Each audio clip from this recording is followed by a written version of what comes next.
Good evening, everyone. Welcome to the Chiefs Digest live Q&A on Tuesday. I am Matt Derrick, as it says right there. Great to see. 7:03, I guess, is the official time. So we get the under on Brandon's usual time of setting when I do get here. So almost on time. I thought I was going to make it, but just a couple of minutes late tonight. But we got some great stuff, hopefully, to talk about. Some good news with BJ Thompson. In case you haven't heard that, he went home yesterday, got to sleep in his own bed. He is back home, and prognosis is all good. Probably still a little early to talk about football. Was not at practice today, so I expect it will be a little bit of time. We'll see, what the future holds, but just absolutely incredible that he's doing as well as he is. I know everybody with the team is obviously very happy for him and relieved that he's in good shape. I'm relieved that this year I do not know this year, for example, what the fines are for missing mandatory minicamp, because the Chiefs don't have anybody missing the mandatory minicamp right now. That's a great step forward for me. I think for the Chiefs, obviously for all of you as well, without having to deal with the drama of who's there and who's not there. The only players, my recollection, if I remember everything correctly today from the list, just 6 players that were not practicing. Just the only 2 that were not there is Joe Thuney, who's obviously continuing to rehab from the pectoral surgery and hasn't been out there. He's been in the building doing his rehab, however, and Harrison Butker, who has been sick the last couple of days. So those were excused, obviously, not even really in Joe's case of being excused, because he's there doing his work on the rehab side. Everybody else was there, including guys that we haven't seen yet, at least in the open media practices, like a Kadarius Toney, Clyde Edwards-Helaire there. Some guys who have missed some of the open media practices, like a Chris Jones and a Travis Kelce, who have been at OTAs. They were there on Tuesday, so nobody missing from that standpoint. The only people missing, and I say missing, but who are there, we're not practicing, just looking at my list, make sure I don't miss anybody. Xavier Worthy, who continuing to do his mental rep thing along with Matt Nagy on the sideline today. He's still engaged, but just not practicing. Don't expect to see him the next couple of days. So I think that obviously the next time we will see Xavier Worthy on the field will be at the rookie mini camp to begin training camp in St. Joe, which I think you can bet starting, say, mid-July. I think that's the best hint I can give you for right now.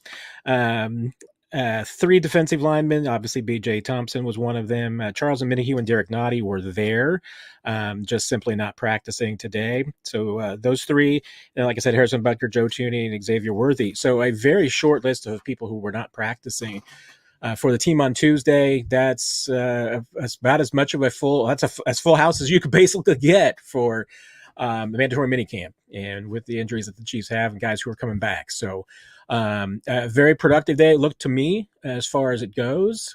Be glad to answer any questions that you all have. I know there's already some questions in the queue. Clinton Scott, thank you very much for the kind words. The best Q&A on YouTube. I don't know about that, but if you want to say it, I will allow you to, and I might use it in promotional materials if you if you don't mind. But thank you for the super chat and asking the question. As Kamal Hadden making a case to play early and often.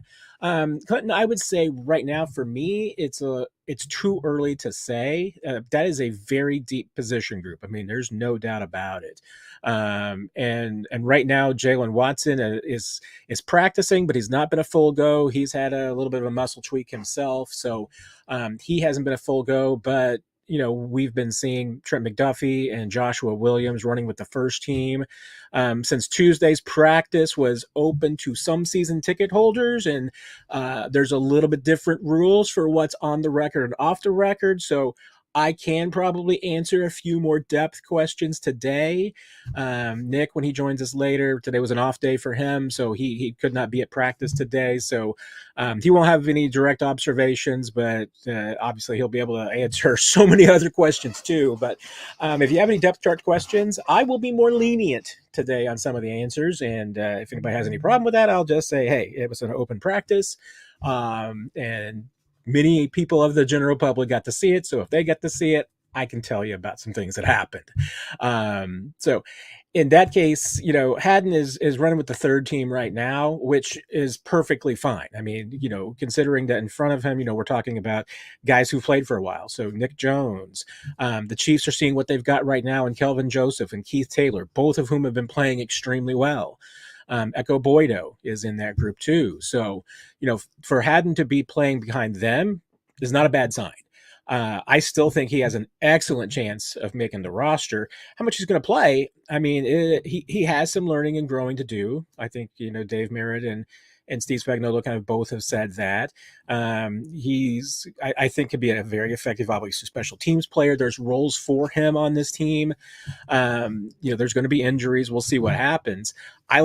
He made two great plays today. Let me once again grab my notes so I can speak intelligently without just making up nonsense and everything. But it was during the seven. I'm trying to remember if it was 7-on-7.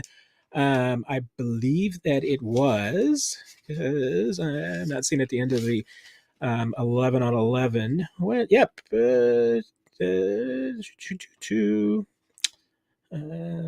Let's see, 17.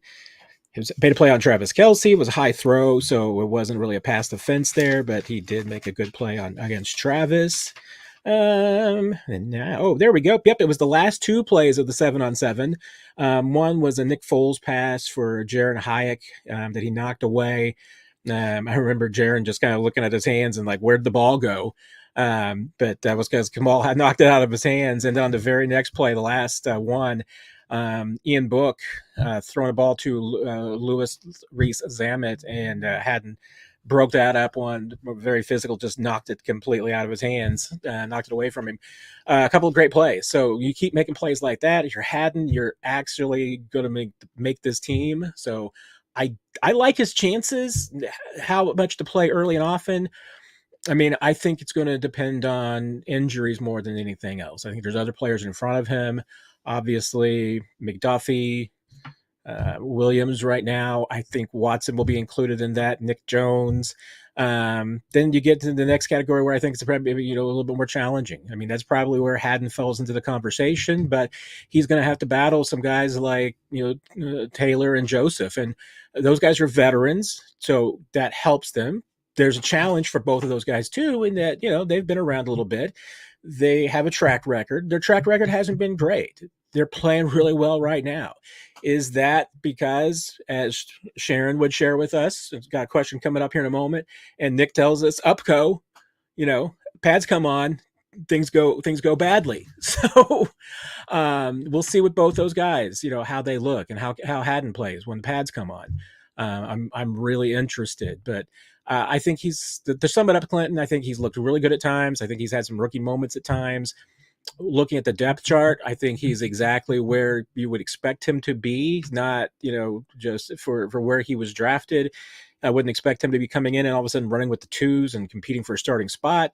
But is he putting himself into a good position? Yeah. I mean, I think he absolutely is. He's making more good plays than bad. And that's definitely a plus for a rookie at that spot in that position. He was running opposite Miles Battle today. And that's another guy I'm really interested in, because Miles Battle I say he's huge. I think he's only listed at 6'3". He feels taller than that, but he's a really big corner. Then I'm interested in him. And so I saw you had a second question there with your super chat. Does the new kickoff create a situation where more jumbo athletes are kept on roster instead of gunners, more safeties, linebackers, less corners? Is a sixth safety like a Dean or a Bush beating out a Nick Jones? That is a great question, and one that, I mean, I will be interested to see how it plays out, because I think you're absolutely right. You are not going to need as many gunners as you used to. Obviously, punt return teams are going to be the same. They're the same as they've always been. So you still will want to have some fast guys that can run downfield and bottle up punt returners. But do you need as many, guys as you used to have that just sprint downfield on kickoffs to be able to stymie a kick returner? No. I mean, it's more of a scrimmage play going forward. And I think you are going to see more safeties and linebackers and fewer corners and receivers on kick teams like that. You might see somebody like a Reese Zambit, because I think he is, multi-purpose enough to maybe play some defense a little bit. I mean, because of his background in rugby. Football tackling's a little bit different, but I wouldn't be surprised if they found a role for him. But yeah, I mean, could this be that the Chiefs are more likely to keep an extra safety or an extra linebacker? Yeah, and I think they're built for that. A Deion Bush, for instance, or a Trey Dean, which a very good example. Those are two guys that will definitely, I think, be in that kind of spot for a fifth and a sixth safety. Hey, do you keep one or both of them because they're more reliable special teams tacklers and bigger players than, say, an extra corner? Yeah, I mean, I can definitely make the case for that. The Chiefs are going to have a lot of linebackers too. So, it's not just like a Jack Cochran. Cam Jones, I think, has got an excellent chance to make this team as a backup. Cole Christensen, I think, would absolutely be in that conversation too.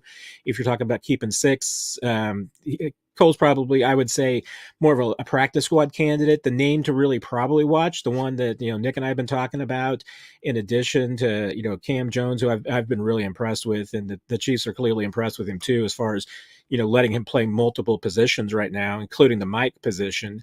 Even though I'd say Jack Cochran would be the third at your middle linebacker behind Bolton and Tranquill. I think Cochran would still be your guy there, and he can play multiple spots too, and is obviously a great special teams guy. But Curtis Jacobs, the kid from Penn State, very good young player. I think with a little bit different circumstances, I think he had an injury coming out too. Probably could have and should have been drafted, but he has looked very good, not only on defense but on special teams too. So I think that he's another one like that. But Clinton, that's why I say special teams is going to be something to really watch in training camp, to see how, especially once they're able to get the pads on and go a little bit full go. You're still not hitting full go your own teammates in a training camp practice, but those practices and the preseason games and how these plays play out are going to go a long way to determining, kind of what your strategy is and what if the strategies that you have are going to work. I expect that not every team is going to have the same strategy. There's going to be a couple of different ones out there, and we'll see what prevails. But roster building, as far as dealing with the new kickoff rule, Clinton, is going to be a significant thing. And I think you make the point there that because of the kickoff rule, I think it will benefit safeties and linebackers, probably at the expense of corners.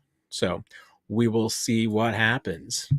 Sharon, one of our great members here, interested in all your observations, but especially KT and the defensive line. A couple of notes there. I'll start with KT, Kadarius Toney. I'm assuming who you're talking about there, Sharon. If not, correct me. I'll scroll down. I'm trying to think of the other KTs on the team. But yeah, KT, this is the first time we've seen him out there.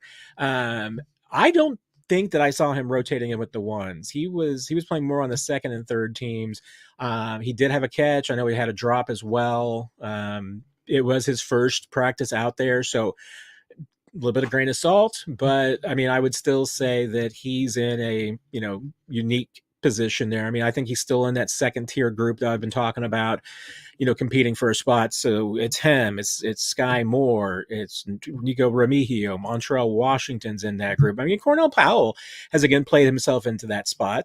Cornell Powell's always seems like he really just has great off-season workouts, and seems like every year is the year that maybe this is the Cornell Powell year, and he's certainly putting himself in that position once again with a great off-season. So, we'll see it. He's kind of putting himself into that spot. But there's a group there, 5 or 6 receivers that are going to be competing. I have Kadarius in that group, and nothing today would change my mind. He was very sharp during the special teams period. When they were working on the first team punt return today, and you just see, when KT's got the ball in his hands, even if there's not anybody out there, he moves. He's fast. He's quicker than everybody else that they're considering for that spot. So, is that a way that Kadarius Toney makes this team? Through punt returns? Yeah, it absolutely is. So that's probably the bulk of my observations on KT today. I didn't think that we saw a lot from him. That is probably because since he was not here during OTAs, they're just managing his workload a little bit. Let's see what happens when they get to training camp. I think that's when we'll probably see more work from him, but didn't see as much today as I think that we could from just getting any conversation or making really any conclusions on him. Defensive line, it's as we talk about every week during OTAs, Sharon. It's really hard when you don't have pads on, you can't have contact about how the lines look.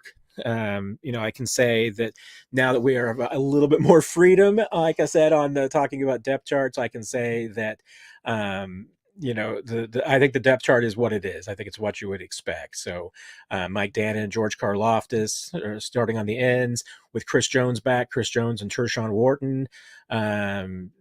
Mike Pennell has been mixing in there with Chris out, so obviously he's a big part of the mix.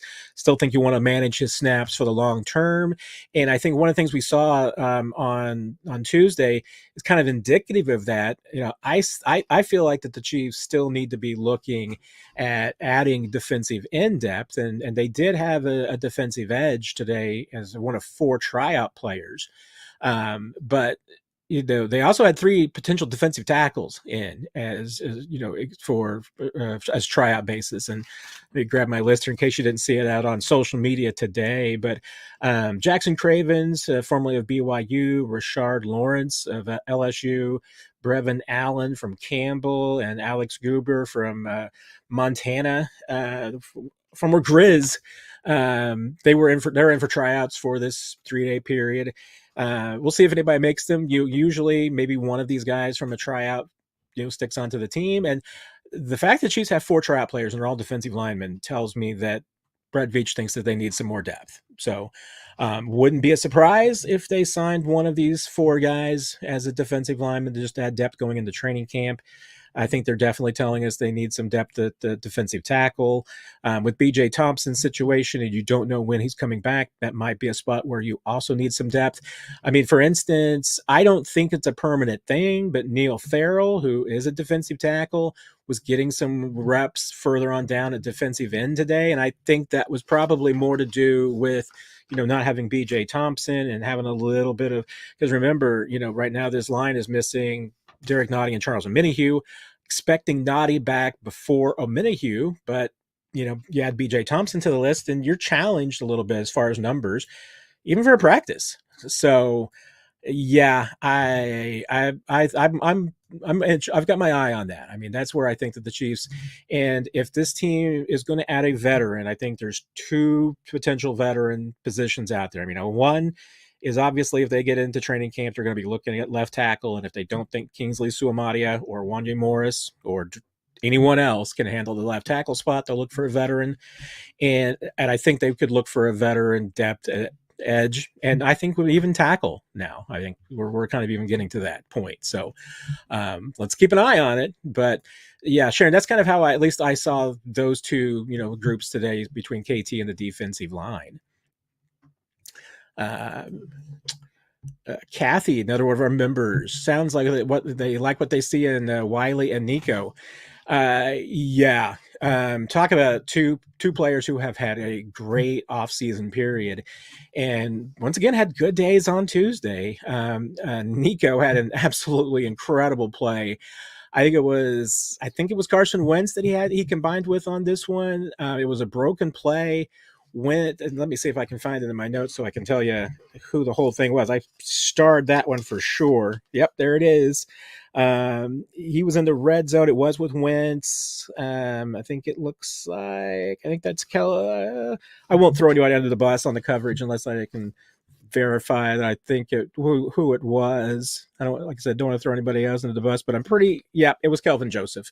And Joseph really wasn't anything he could do about it. It was a broken play. He was on Nico, had good defense on him. Wentz kind of moved out of the pocket a little bit to the right to buy some time. He and Remigio just made a great combination. There was just kind of a signal, a point, and Nico starts backing up into the corner of the end zone. Wentz tosses it to him, and Nico made the catch on just a little fade into the corner of the end zone. Joseph, I mean, there was nothing he could do about it. I mean, it was a perfectly thrown ball. Nico makes a great catch, backpedaling out of the corner of the end zone. That was my play of the day for the offense. It was a great play. So, Nico's looked great. Wiley today Jared Wiley made a couple of fantastic catches on some high passes, and that's exactly what the Chiefs need. They were both in the red zone. I mean, these were balls that quarterback puts it up to Wiley, and he was the only guy that could get it. There was one of them with Nick Bolton was in coverage, and hey, I'm the biggest Nick Bolton stan out there, but Nick was going to need a ladder to catch that one. And Jared Wiley did, and he was able to just elevate up and get it. He's got obviously some good skills in addition to the height, and I think there's a lot of potential there with Wiley. He has had I think a great offseason coming in as a rookie. Nico has absolutely picked up where he left off and is continuing to build things. I will, Kathy, I'm going to use this as a leaping off when talking about Nico. I might get an opportunity later, and Nick's going to come in here in a moment. I know he's in the green room right now, but as always, got to give Nick and wait till I get my thumbs up before I bring Nick in the conversation. But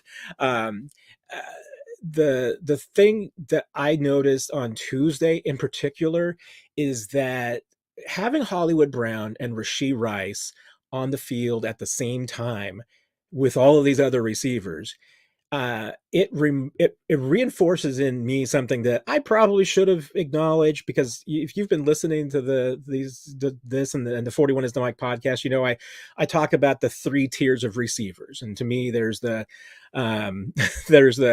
receivers at the top that are like 90% to make the roster, and I probably should break that into another tier, into 4 tiers of receivers, because Hollywood Brown and Rashee Rice are different cats. I mean, they belong in a different category. I think Xavier Worthy is going to be in that conversation too once we get him onto the field. But it was just evident today that you watch Hollywood Brown move, you watch Rashee Rice move, both with and without the football, their ability to catch the ball in stride and their movements. I mean, it is just so fluid. I mean, they're in that Travis Kelce conversation. I mean, it's just they're top flight receivers.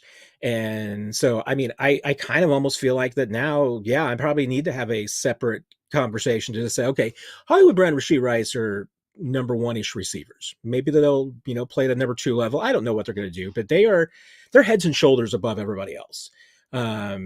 Justin Watson still might be, I would still consider 90% to make this roster, but he's not in their category. We'll see when Xavier Worthy starts playing if he's in their category, but those 2 cats are just different. I mean, they are elite.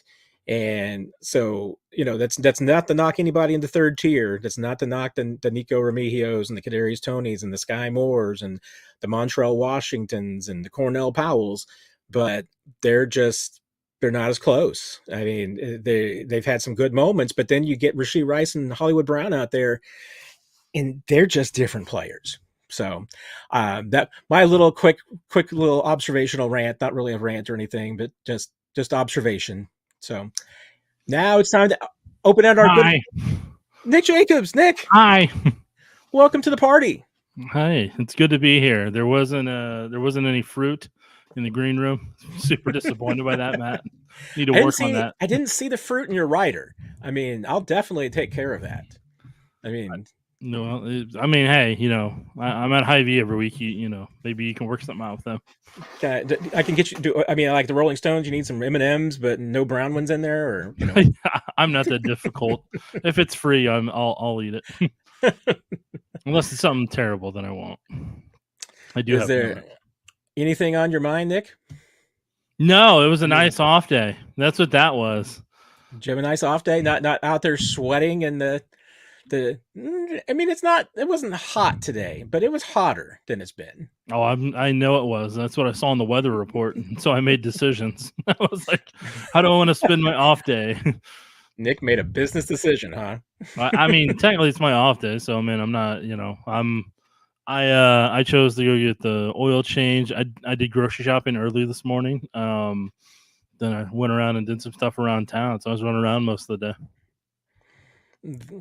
There you go. You can't beat that. So sorry, I did not observe Chiefs mandatory minicamp today, but I'll be there tomorrow if that makes anybody feel better. I mean, I doubt there's much different that I'm going to see today that I would have saw today, other than the past 3 weeks and then rookie camp. I don't think anything was going to be drastically different. Yeah, I mean, I say, I mean, really, the biggest thing to me is that you've talked about the advantage that we get during OTAs of with the once a week, you kind of get to see who makes the leaps from week to week. With this week, at least we get 2 practices. The third practice is just going to be the conditioning test. So there's not a real practice or anything. They're going to go out there and run their gassers, which they don't let us watch, even though I think that would be fascinating to watch. But Andy won't let us watch them. But you get to see consistency. And also tell them for those that don't know, what is the purpose of the conditioning? I mean, well, I think there's some of the players who would question the purpose of the conditioning, but let's just say, I mean, the purpose of the conditioning, I mean, it's Andy Reid's way of making sure that you are fit and in shape and able to handle training camp. Well, but if I remember correctly, and I could be wrong on this, but whatever your times are on Thursday, if I remember correctly, you're supposed to at least be at or pretty close to the same ballpark when training camp happens. Oh yeah, no, you can't slide back. So that's why I wonder sometimes how many guys are like, hey, I'm gonna throttle back here for a second or two because when training camp rolls around, I'm gonna need it. And the conditioning test is a little like Las Vegas. I mean, it's maybe Fight Club. Nobody talks about Fight Club. Nobody talks about conditioning test. So getting the guys will talk about the conditioning test and how much it stinks, but getting anybody to tell you the specifics about the conditioning test, like how many gassers they have to run and what their times are and everything like that, nobody wants to talk about that. And I mean, at least the only thing I've been told is that Andy has made it less stringent than it used to be. So it's a little, it's not as bad as it used to be, but that's just hand in hand with the NFL. Practices you don't have 2-a-days anymore, Nick. So what are you gonna do? But I just remember Dwayne Bowe didn't pass his conditioning test a couple times a long time ago up at St. Joe. I think it was like 2 or 3 days. And I think I mean, and for those who don't know, and I may have some of it wrong too, Nick. So you may correct me here, but there's X number of gassers that players have to run, and there's X amount of time that they have. And my understanding is, I don't think the number is different, but the time is different. So like each position group has its own time that it has to run its gassers in and everything. And obviously there's at least the legendary story about Tyreek, his rookie year, just running circles and loop-de-loops and figure eights in between everybody was running their gassers. And most guys are trying to get their gassers in before they throw up. And Tyreek was just, it's like Sunday afternoon in the park, and he's just, tooling around with his dog. Some guys can eat it up, and it's just pretty easy for them.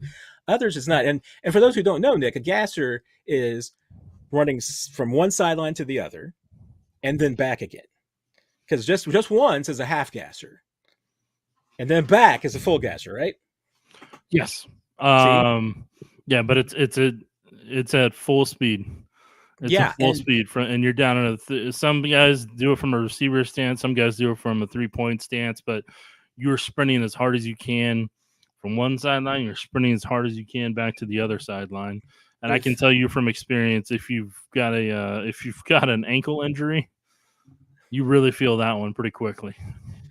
I'm trying to remember. I don't know if I've ever seen gassers in a football movie, but I always think of the movie Miracle, when Herb Brooks was absolutely at his wit's end with his team, and was getting ready to just boot everybody off the 1980 Olympic team, and in that movie, and he has them skating, I guess skating gassers essentially from one end of the rink to the other, and then back again, and the coach blowing the whistle, all that.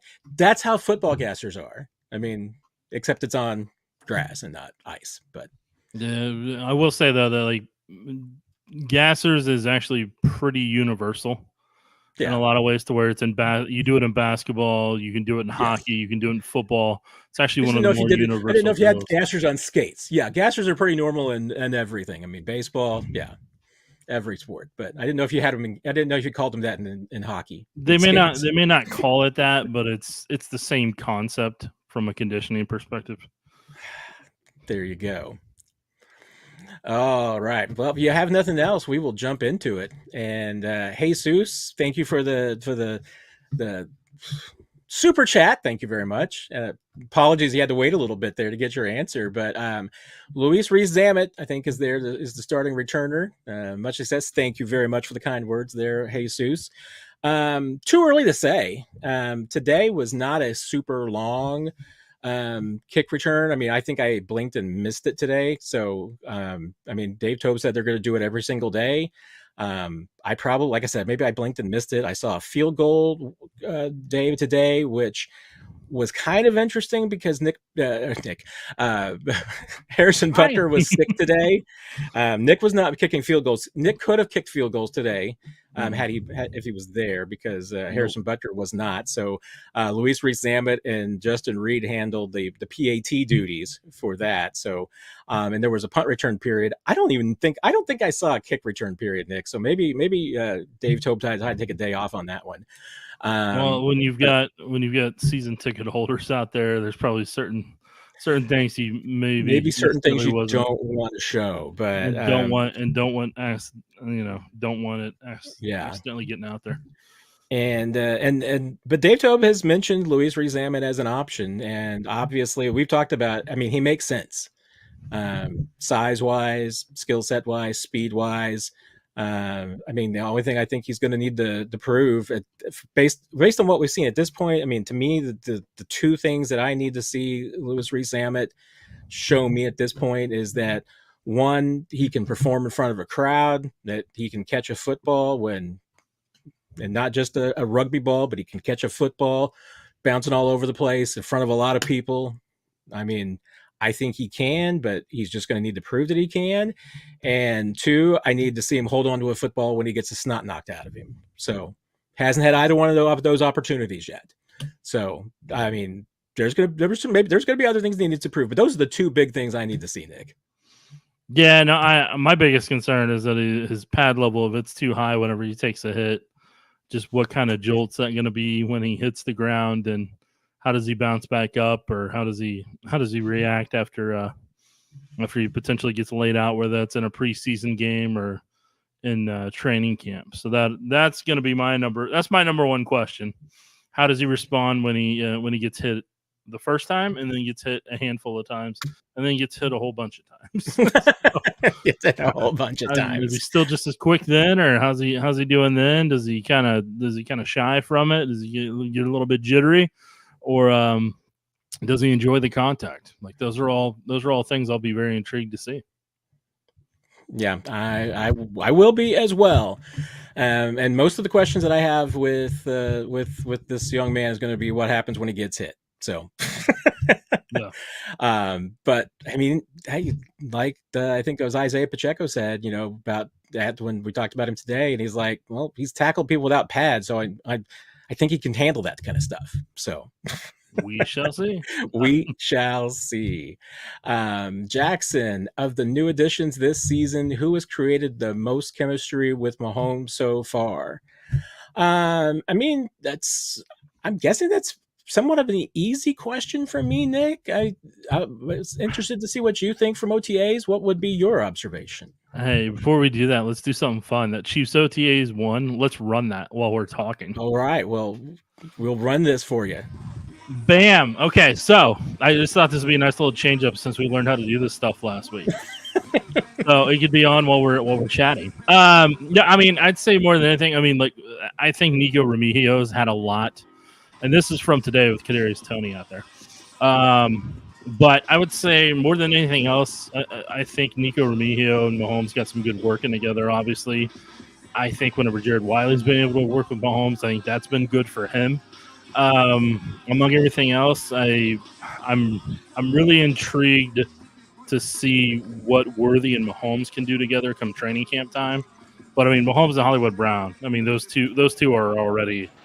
I mean, I don't think you're going to have the same problems that you had with Valdez Scantling. I just don't think there's going to be the same problem and same situation to where it looks like they're not on the same page. I mean, Brown's going to catch up to the football.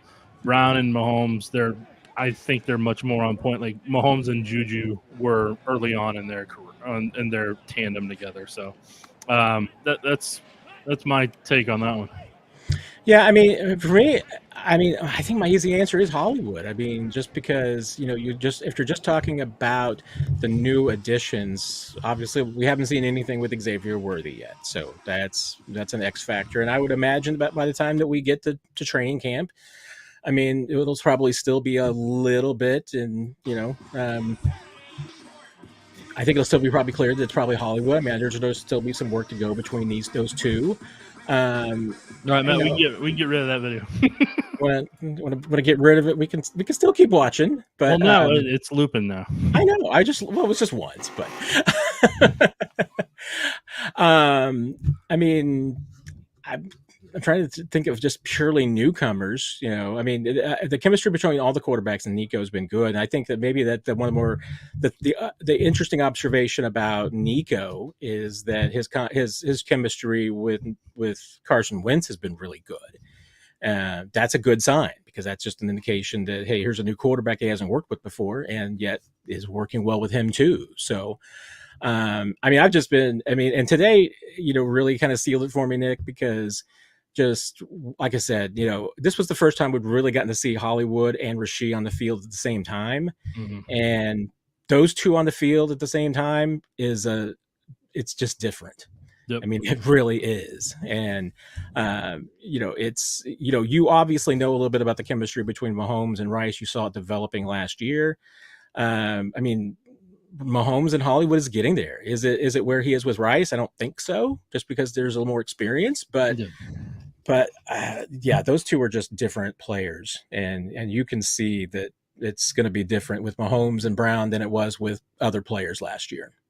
Yeah, and then once Worthy gets enough reps and they get enough game situations in the mix, then it'll ramp up even more. And then once Wiley gets in those game situations too, that'll ramp up even more to where I think by the time they get to December, if everybody's able to stay healthy, I don't think Mahomes is going to feel like he has to just go to Travis Kelce in some of those clutch and crucial downs. And at the end of the day, that's what you want more than anything else, is that the defense can't predict where they're going. Because if you haven't got to see it yet, the GM Shuffle podcast, they had Wink Martindale on, and Wink was talking about defending Patrick Mahomes and how tough it was. And he talked about every year that they played Mahomes from 18 until 20 or 21, when Wink was there with the Ravens. And he said that it was somewhere around like 80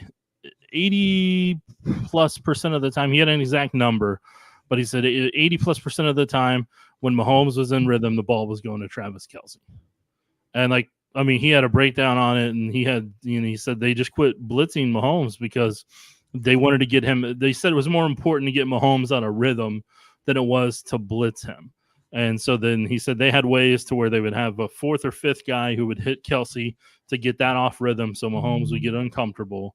And then he said, and then they had certain ways that they were defending Tyreek at the time to just try to get Mahomes to get into what they call the second play, which is the quote unquote off schedule, and then even potentially the third play. And that's what makes Mahomes so different from anybody else, is how much he can create. He can create, and so can Josh Allen. Josh Allen's really getting to that point in his career. So between those two quarterbacks, it's just interesting hearing Wink kind of talk about that. So the more additions that can get in sync with Mahomes that have been added this year, I just think the better this offense can be during some of those stretches that everybody's kind of concerned about right now.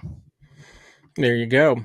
Well, and KC Chiefs 12 has a question that is kind of in the same vein. I think it's interesting because I kind of want to talk about this. It seems that Jared Wiley has an outstanding day today. Has he already passed Noah Gray in the tight end room? I mean, Nick, tell me if I'm wrong here. This is kind of my take on it, is that, I mean, Wiley's doing extremely well. But, I mean, I think a big part of what Wiley's role is going to be this year is letting Travis Kelce get off the field some more, not playing as many snaps, letting the Chiefs manage his workload a little bit so that he doesn't have to carry the load as much, especially maybe if he's dinged up. Wiley is the, Travis Kelce relief. Not that you aren't going to maybe see him, Wiley in certain situations, especially maybe goal line situations and some 12 personnel. And you're certainly going to see some 3 tight end sets with Wiley out there. But I feel like that, especially in the Andy Reid offense, I mean, and, there's a spot on the field for a guy like Noah Gray that has a different skill set. And he and Jared Wiley have a different skill set. There's a different body type. There's just the different ability. And Irv Smith is probably more in the Noah Gray mold. I mean, if you watch Irv Smith, some of his film, I mean, a lot of his, getting open ability is based on just quickness and speed and elusiveness when he's matched up with a favorable matchup. You're getting, an Irv Smith or a Noah Gray on a linebacker. Those are winning matchups and possibilities for them. Jared Wiley, I mean, he's a bigger guy that you can just do some different things with. So I don't know. I mean, it's going to be tough to, if I'm filling out a depth chart, I think it would be tough. And, obviously you can just look at snap counts and say from that standpoint, who do you think is the number 2 tight end and who's the number 3. But I mean, I feel like that they are such different players that it's almost like 2 different positions. You've got Travis Kelce plays a position and Noah Gray plays a position. And sometimes Noah Gray fills in for Travis Kelce because they don't have anybody else to do it. Well, now they've got somebody to do it. So if the Chiefs keep 4 tight ends, for instance, sometimes it's going to be Travis Kelce. Sometimes it'll be Jared Wiley. Sometimes in the other spot, it'll be Noah Gray. Sometimes it'll be Irv Smith. Am I just completely lost on an island here, Nick? Obviously, like you said, it will depend on the formation and what they're trying to run. So, I mean, part of that is Noah, like, for example, you really don't want, at this stage in his career, you really don't want Travis Kelce run blocking. Like, you want to avoid that because you can see it. It takes a toll on him when he run blocks more so now than it used to. And you don't want to put him in those situations. So that's where you want Jared Wiley to be, that this year you want him to work on that run blocking to get that up to an NFL level as best as he can to kind of do that part. You want Noah Gray to be able to do that. You're going to try to see if Irv Smith can do that so that they can be the tight ends who block and kind of get in the way on run plays, or if they're trying to set something up play action pass wise, so that Kelce can run down the field, or potentially Wiley if he's in Kelce's spot. I mean, the biggest thing for Wiley overall is that this year is about him learning everything he can from Travis Kelce. Every single thing that he can, because he has a similar build to what Kelce is as a player, and he has some similar type of moves. And so everything he can do to soak in like a sponge from Kelce only helps him in his career to kind of reach his ceiling of what he could potentially be as a tight end, which I don't think anybody knows yet. I don't think the coaching staff knows yet. And I think this is where they'll find out in training camp when the pads come on, is what he can be and how they can utilize him. Do I think long-term Wiley's going to be a better tight end than Noah Gray? Yeah, I definitely do. And I see little glimpses of it already, but he's still got to go through training camp and start taking those opportunities and those reps to really kind of situate himself and prove himself in that. I have less concern when I see Jared Wiley down in the red zone and them going up to toss something up to him. He has the big body to go up there and climb the ladder and catch it more than I would if Noah Gray may get hit and the ball kind of pops out type of thing. Wiley is a big body, athletic tight end that's got sneaky speed. He doesn't have the same speed as what Kelce did coming out of college, but I'm saying they're in a much more similar mold, like you were talking about, than what Herb Smith is and Noah Gray is. Noah Gray shows week I hadn't seen from him in the previous weeks, but yeah. Yeah, and I should say, I mean, talking about Wiley and Gray, I mean, it's only for this year. I mean, I obviously think that Jared Wiley has a huge upside. Noah Gray is obviously a free agent after this year. I mean, you draft Jared Wiley with that in mind. I mean, absolutely. So, yeah, I mean, are you talking about Jared Wiley being the number 2 at some point during this season? I mean, it's entirely possible. And like I said, snap counts tell the whole picture. So we'll see at some point, kind of who the Chiefs consider their second best tight end, who's number 2. But I mean, at least in the short term, I mean, I feel like that they're not those 3, maybe even 4. All of the Chiefs tight ends, I'm not sure, are entirely interchangeable. But as Nick disappears, your mileage may vary. Let's see. I think Nick disappeared. I am going to remove one Nick and add the other. And see. Hi, I'm back now. There you go. Yeah, I realized the Final Cut program I was working on was still open, so I think I crashed it. I was like, no wonder it's not doing well right now. Let's see. I'm going to try and remove the other Nick from the studio. Let's see if it kicks both of you out. No, but it did kick out all of your clips that you loaded, so I apologize. No. How am I ever going to recover from this? There's one. I am straight, and Kathy had the same question here. Is Nick Foles out there? Nick Foles is definitely out there. Nick Foles is definitely attempting passes in camp. He's getting a lot of work, and I've been impressed. Nick, run that by me again. Nick Foles has been absolutely attempting passes in the camp and OTAs, and I think he's looked very, very good. Nick Foles. I'm sorry. Aim straight. I've done this, and now you did it to me. Carson Wentz. You don't know how many times that I have thought Nick Foles in my head and still managed to say Carson Wentz. So thank you, Nick, for yes. I didn't know if he was one of the mandatory minicamp tryouts that I wasn't aware of. Thank you very much, and yeah. I missed a lot today. Okay, let's rewind and act like we can edit that out. So, has Carson Wentz attempted a pass in camp?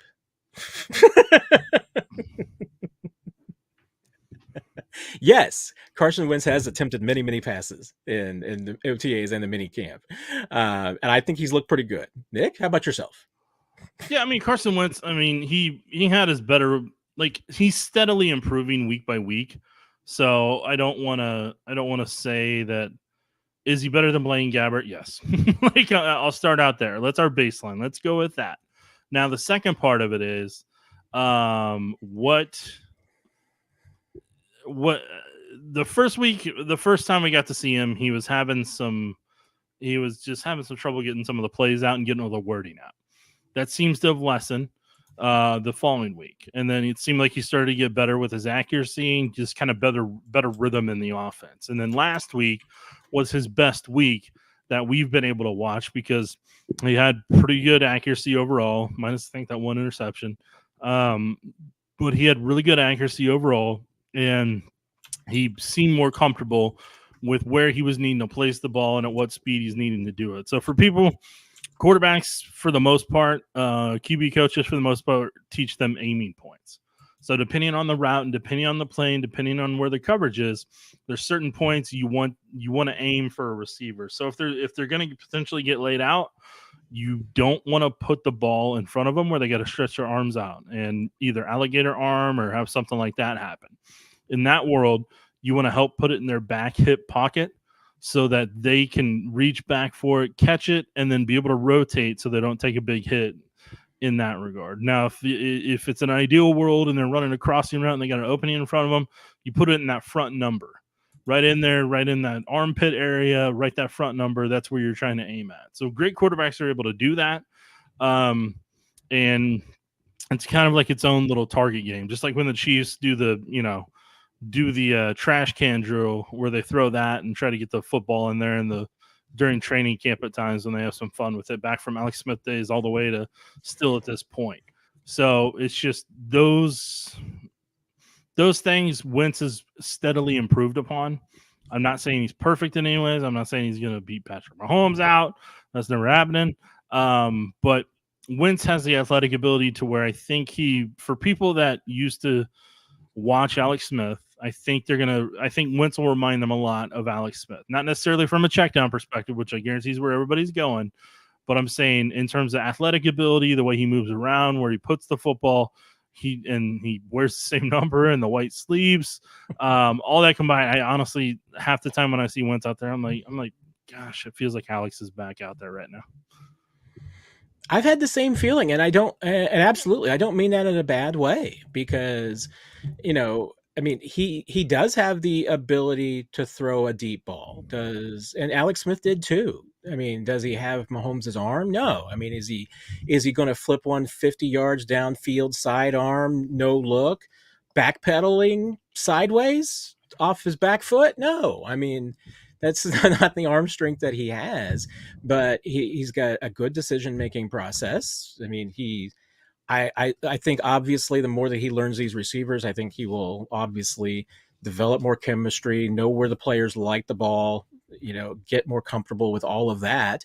But I mean, hey, does Carson Wentz at this point, through limited sample size, look like the kind of guy that could go out and run a version of the offense to keep you competitive for a few games if Patrick Mahomes were to be out for a little while? Yeah. I mean, I don't look at this offense and say, well, this is a 2-15 team with Carson Wentz at quarterback. No, I mean, I think obviously they're better than that. The question that you hope doesn't get answered is, hey, can Carson Wentz be a 10-7 quarterback or an 11-6 quarterback for this team, or is he more of an 8-9, 9-8? I don't know. And you hope you don't get to know the answer to that question. But this is not. I mean, he is obviously not the Colts backup behind Peyton Manning, where you have no offense if your franchise goes down. I mean, Andy Reid doesn't believe in that. Andy Reid doesn't believe, and Brett Veach doesn't either, that you just give up if your franchise quarterback goes down. I mean, Chiefs are prepared to go forward, and I feel like Carson Wentz can win games for them if he had to play for a short period of time. So this question is kind of for you, Nick, because I answered it a little bit earlier, version of this that Clinton asked at the beginning of the show. So I don't know if we've directly talked about this, but I would kind of like your opinion on it. KC Chiefs 12 asks, Chiefs normally have more kickoffs than punts, so it'll be interesting to see how the roster reflects the new kickoff rules. More linebackers than wide receivers on special teams. And Clinton, asked his question earlier, was even more, bigger players. So is it going to be favoring linebackers and safeties over corners? Do you have a feel or a thought on that yet, Nick? Matt, I have one request before I start this party. Is this going to be? I don't see the Melvin clip. Oh no! OTA 1. No, we're having some fun here tonight. Okay. We're changing it up. There we go. All right. So we're making them feel like they're watching, one of those, talk shows in the morning on there you go. Fox Sports or NFL Network. So we got the 2-box. For people that don't know, this would be like the 2-box with Vo, and you're pushing into the 2-box where Matt and I are at while you have video on the side to keep you entertained, especially if you have ADHD. This is the primary thing for a lot of people. It keeps you engaged and everything. So to answer the question on Chiefs normally reflect the new rules, I think this is where, yes, I do think linebackers and safeties are going to kind of come in big in this. I know people keep assuming that it's going to be offensive line, it's going to be like a run play and everything, but part of it I think is just going to be who do other teams have out there on kickoffs? Who do they have out there for the most part? Because you're still going to want linebackers and safeties on your edges. You're going to want fullbacks on the edges, tight ends. You're going to want people that are capable of blocking and being able to do all that type of stuff. So you're not necessarily just wanting, hey, I want 7 offensive linemen out here. No, you don't. Especially not your starting 5 that are trying to protect the franchise. You don't put them out there unless it's like the thing that decides the game, and it's one of those last moments that you're like, hey, we got to get this done now. Otherwise, we lose this game and maybe the number 1 playoff spot. That's when it's a whole different ball game and you throw it out there.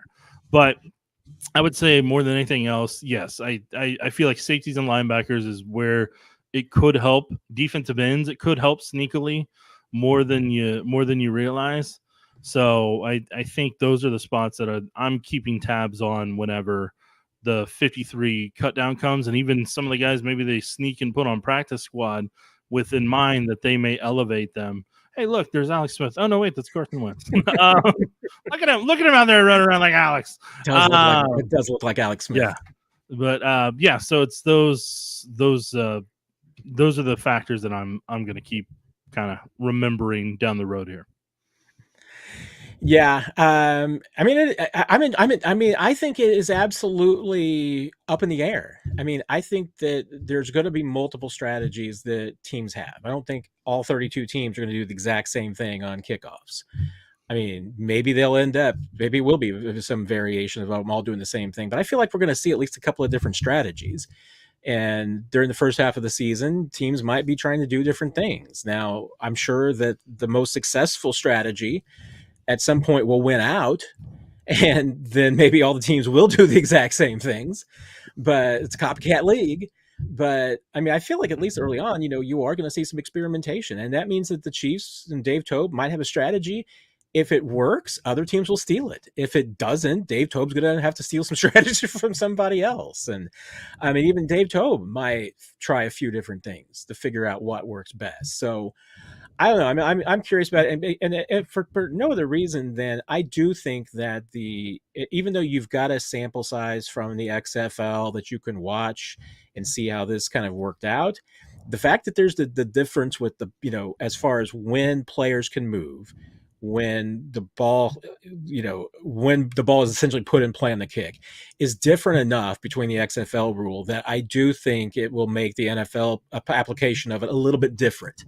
So I don't know if it's a complete apples to apples comparison, but we will find out in just a few months, Nick. Yes, and while you're looking for your next question, people in the comment section need to say if they like seeing the video or not, okay? There you go. New thing we're trying out here. I haven't seen any comments on it. So come on, people. We're out here trying to be different for you, okay? This is awesome from Nick and the fine folks at KSHB sharing their B-roll with us. I see no comments. This is disappointing. Although Kathy pipes in here, and that's your interesting point. Truman Jones may take a spot. I mean, you talk about kick returns, and you're talking about putting defensive linemen out there. Guys like Truman Jones could benefit. I mean, he's more of a smaller sized. So, well, Brandon and Kathy like it, Nick. So those are important reviews right there. So I cannot dispute that, Matt.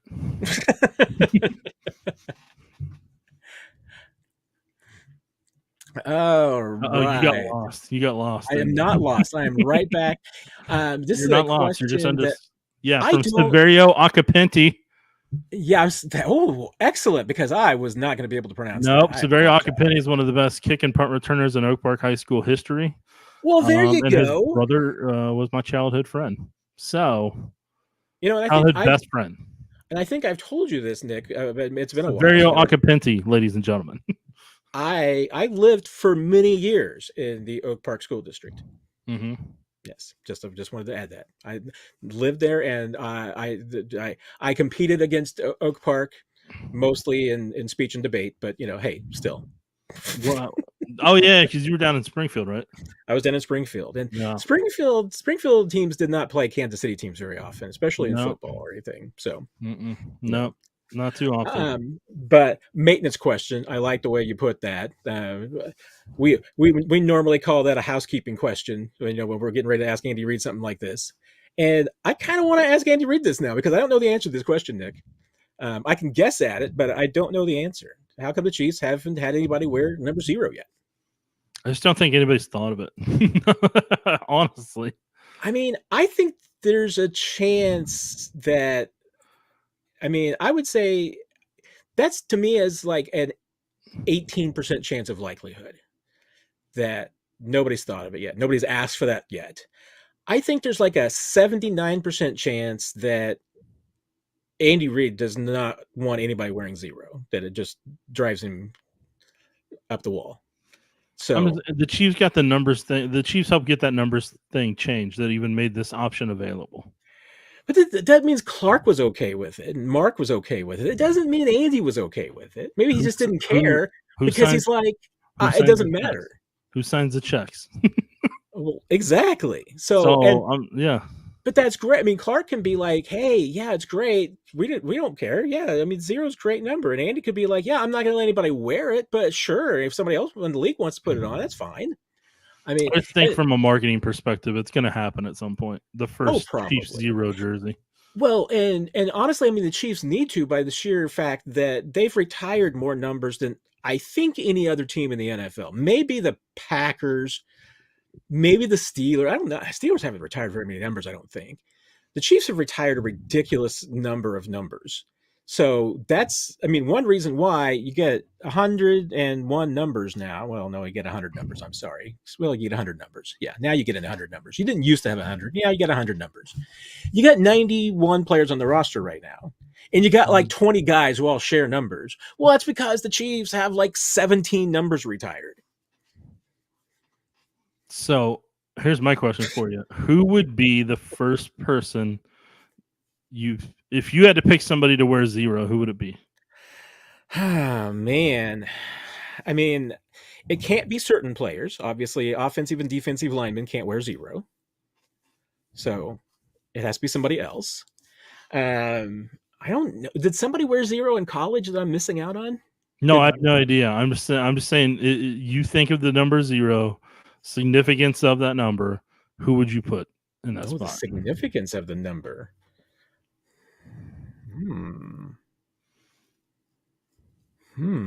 Uh-oh. Remember, Matt, people... I know. People hate this, so I'm not going to wait very long. They don't like that I took forever on the Byron Pringle question the other day. That was my fault for asking, so... No, I didn't have time to edit it out to make it less painful for me. I'm going to put... You know what? I'm going to punt. All right. I can't think about... I mean... I'll receive. Then I think if he made the roster, if there was somebody I'd give the number to, it would be Reese Zamet. He'd be one of the first rugby players to make that transition. And I think that would be very significant for overseas. And then I think that becomes one of the more popular, unique jerseys from a marketing perspective.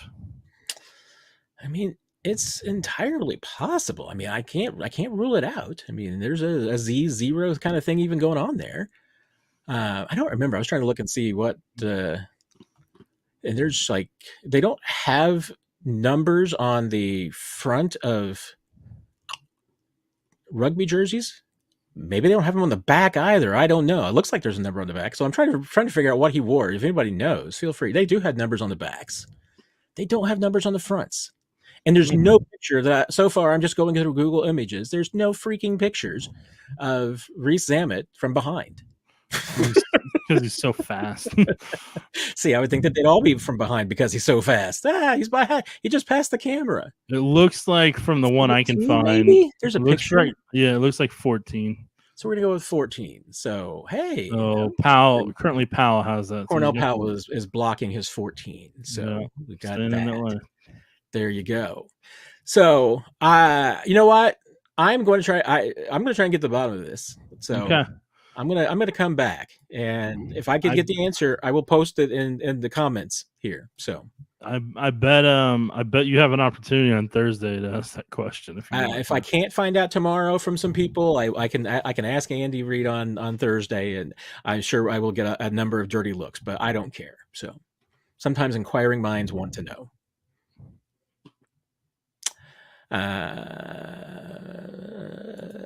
Dennis, will the NFL take games away from Rice if there is still no final legal resolution come first pregame? I mean, it would be very unlike the NFL, Nick, for there to be a suspension before the legal process comes to a conclusion. I don't remember the last time. I mean, because maybe it's never happened. But I don't remember the NFL coming down with a suspension before a legal process concluded in a case like this. I mean, there have been cases where the commissioner obviously placed the player on the exempt list, which effectively suspended them indefinitely. But that would have happened already if the commissioner was considering doing that. So I can't imagine there being a definitive suspension before the legal resolution. Can you imagine one? How do I set you up for that question? Just Nick, do you disagree with me? I don't know. I mean, is it possible? Sure. I just part of me kind of wondered whenever McCole Hardman got signed last week. Kind of was that bracing for something if there was that, or was it Kadarius Toney related? But Kadarius Toney showed up to mandatory minicamp today, so I don't know. That's something I think we're all going to kind of wonder until July or August. Then I got a feeling that if there is something, it'll start leaking out sometime before the season, and it'll be one of the national guys who will magically get it from a source in the league office. There you go. Yes, you and by national, if it comes for, well, I won't say that. I'm not going to be obnoxious. I'm Nick. I'm going to be a nice, friendly person tonight. Outstanding. Proud of you. Alex, and you're going to have better answers to this, Nick, than I will, but what is your favorite piece of Chiefs memorabilia? I don't know, Matt. What do you think? Well, that is a tricky question because I'm not sure if I'll be back. I'm not sure if I'm allowed to identify publicly all of your memorabilia. I'll be right back, and we may be able to go through some of it as long as the screen doesn't mess up. I'll be back. I'll go round some up for you. I can remove you and bring you back when you come back. No, we can just stop the camera. That's fine. Or you can run one of the OTA videos. It's up to you. There you go. Well, we'll watch some video while Nick is gone. You can see some more OTA video. I'll answer for you, Alex. I mean, I don't have that much memorabilia. I mean, for one, as in my role as a reporter, I'm supposed to be and must be objective. Did I grow up as a Chiefs fan? Yes, I did. So, but my kind of collection and collecting kind of ended when I started on the beat. So I don't really have much memorabilia. There's nothing I've really collected. I mean, there's moments. I mean, you obviously see probably I guess two of my pieces of memorabilia, the books that I wrote. Obviously, those are pretty important to me. I'm going to do something with some of this. I know others have obviously done it. Nate's done it, and others have done it. I have one small bag of confetti from the Super Bowl 57. I have a much bigger bag of confetti from Super Bowl 58, and I am hopefully going to figure out something to do with some of that that might involve all of you. If anybody wants some confetti, of coming up with something that and maybe like Nate can maybe raise some money for charity with it. I do have that those are things, probably the biggest things I've collected during my career on the beat that have some significant meaning to me. But I'll tell you that the two things, and one of them I can't really reach right now, but it's behind me. My mom, who passed away 5 years ago, when I was a kid, she made me a couple of little collectible snowmen. I mean, she was an incredible artist, but she molded these snowmen. They're not terribly large, but she molded them. And I think she was taking a pottery class at the time, but she made them, molded them, put them together. She painted them, and one is dressed up as a snowman who is a Royals fan, and one's dressed up as a Chiefs fan. So there's a snowman's got a helmet on it and everything. Corn cob pipe, the corn nose, everything like that. Very adorable. And then one of the last presents that my mom got me, because she never really got the thing where I'm not really supposed to wear, Chiefs gear or anything like that. But she bought me one of the kind of, I'm sure you all have seen it. It's one of the Chiefs black on black hats. It's just the Chiefs logo on a hat, but everything's all black. It's very, very cool as from an aesthetic standpoint. But she got me that for the last Christmas that we had together, so that means a lot to me. So those are my favorite pieces of Chiefs memorabilia.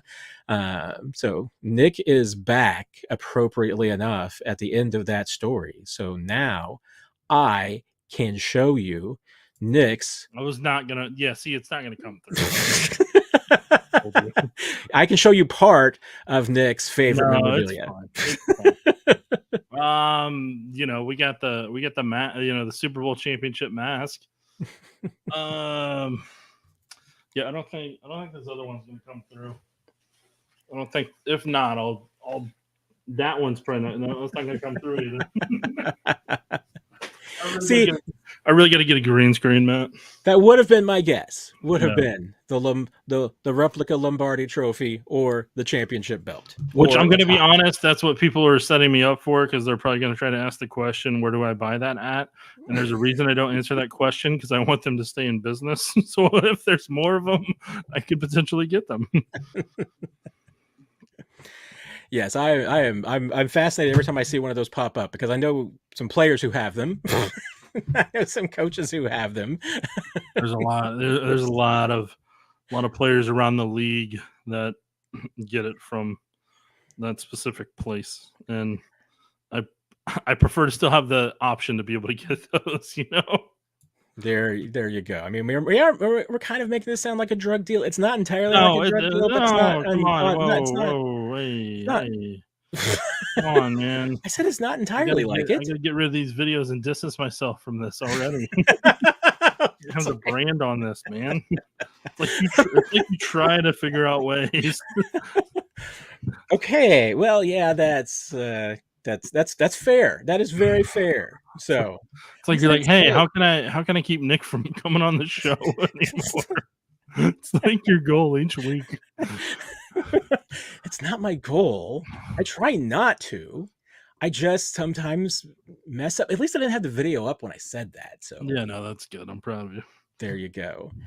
Pano has an interesting element to this question, into which, I mean, we've talked about a lot, Nick, but I do, maybe it's good to kind of talk about this element of the can the Rice suspension drag into the regular season, being dropped on the Chiefs' head without warning. That's unfair prep-wise to the team, right? I mean, I can safely say that the team knows when a suspension is coming well before we know. Yeah. I mean, so, how much warning that they get, I can't tell you for sure, but they're involved with the process, and the NFL keeps them involved. And I have never seen, of all the suspensions that I have seen that have been handed down to Chiefs players over the years, I haven't seen one yet. There's not been the one that surprised anybody, because they've known what was coming and expected it and knew what it was long before we did. I mean, is that 3 days? Is that a week? Is that 2 weeks? I don't know the exact time frame, but safe to say they have a much longer lead time notice when a suspension is coming, not just the length of a suspension or anything of that nature. They know that too long before we do. But and I mean, sometimes, I mean, obviously the Chiefs know the suspension is coming for Rashee Rice. Do they know what time it will be handed down? No. I mean, do we believe that it will probably come down after the legal side's been resolved? Yes, that's the most likely outcome. But the Chiefs will know before we do, and there will probably be some telegraphs. I mean, there's probably be some moves or something, anything that happens. I mean, Chiefs may very well build a roster and a practice squad, just in case that this comes down this season. I'm sure they'll prepare for the worst case of it. But yeah, teams don't get blindsided out of nowhere. They don't find out when the league sends out the press release when we do. They know well ahead of time. That's always been my suspicion. That's all.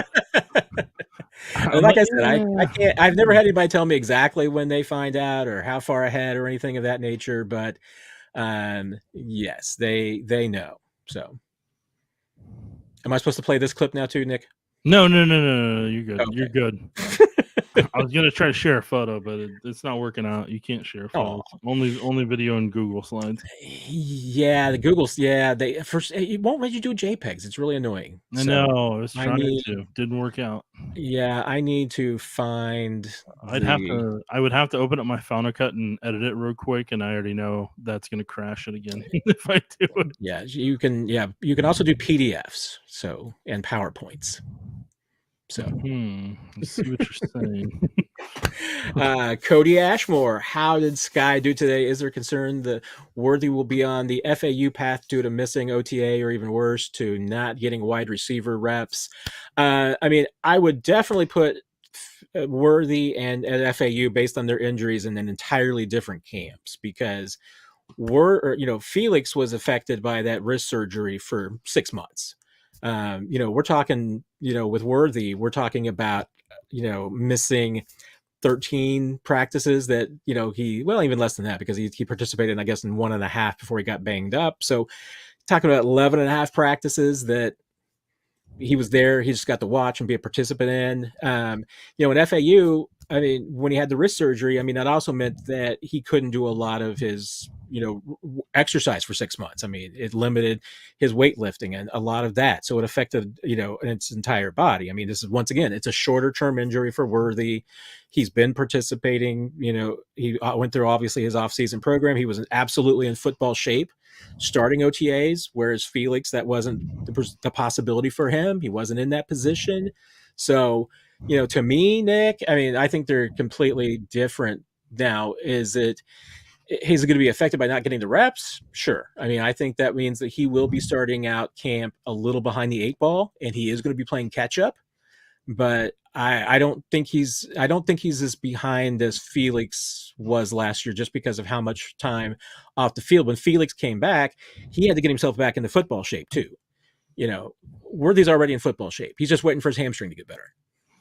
So I'll handle this in twofold. And Matt, I made the PDF. I see it. See, you should be proud of me how resourceful I am. It's like I have to do this for a living. Very, very proud of you. It's like I have to do this for a living. If you want, if it'll pop up, man, I mean that'll answer that question. So there you go. There you go. Those are my prized possessions that I cherish forever. All right. But no, to answer Cody's question, with Sky. I can't really answer today, but Sky's got he's like Liam Neeson. He's got a particular set of skills, and the skills that you want him is on crossing routes, slant routes. That's kind of his wheelhouse. Quick out routes, maybe a wide receiver screen, like working within 10 yards. I feel like is kind of where Sky Moore's like. That's where you want his wheelhouse. That's where he was in college. That's where he was best in college. So if you're asking him to run those vertical routes, you're kind of wasting his skill set. Those vertical routes, you save those for Brown. You save those for Worthy. You save those for McCole Hardman. Like that's where you use those guys. So Moore's kind of one of those work over the middle like Rice and Kelce's kind of an in between in that regard. So I think that's just kind of where Sky Moore's role will be in the Chiefs offense as long as he's in it. We'll see if he goes to another offense down the road, like, what he could do with the Rams. I'd be curious to see what he could do with the Rams personally. In terms of Worthy, like, I don't think he's going to be like FAU, because the reason FAU really, in my opinion, wasn't getting on the field is because he wasn't strong against the run. And that was going to take strength training. That was going to take a year or two to get up to that point. And that was going to be a big part of his game, other than if they used him as a rushing specialist at times. Kind of that's just where he was going to be. And Worthy, on the other hand, is there for the speed.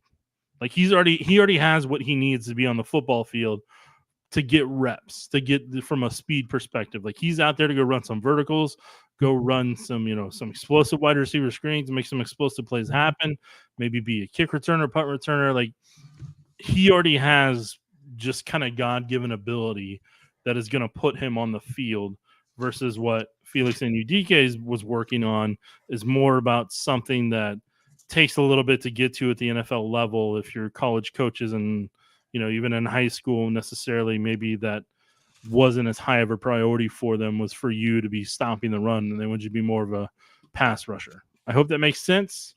If it doesn't, we'll try next time. Yeah, and I kind of skipped over, apologize there, Cody. I kind of skipped over the Sky question, talking about the FAU and Worthy comparison. But Sky had a couple of targets that I saw. He had a touchdown catch on a slant in the red zone that was a very nice catch and play. The other one was an overthrow. Trying to see if I can remember. I know I've got in my notes about who it was. I was going to say Nick Foles, but it was Carson Wentz, a.k.a. Alex Smith, making the throw there on the overthrow. But, I mean, I guess I would agree with everything you said, Nick, that Sky Moore has a particular set of skills. And, I mean, I think he is still trying at best how to maximize those skills. And he's still a work in progress. Have I seen a leap this year? To be honest, not yet. But does that mean that we won't see it in camp? And when the pads come on, that we'll see a different Sky Moore, and we'll see someone who is getting closer to realizing his potential.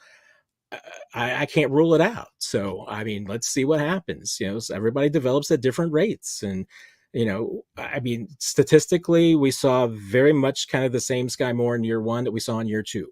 Some players develop more in year 3. So I'm not closing the door on anybody. I'm not ready to give up on anybody, especially when they do show some potential. So I mean, I think there's still time for Sky, but he had it. I mean, he had a couple of opportunities today. He made the most of what he had. One was an uncatchable ball, so but the other one was a very good play. And he makes more plays like that. He'll gain more confidence from the quarterbacks.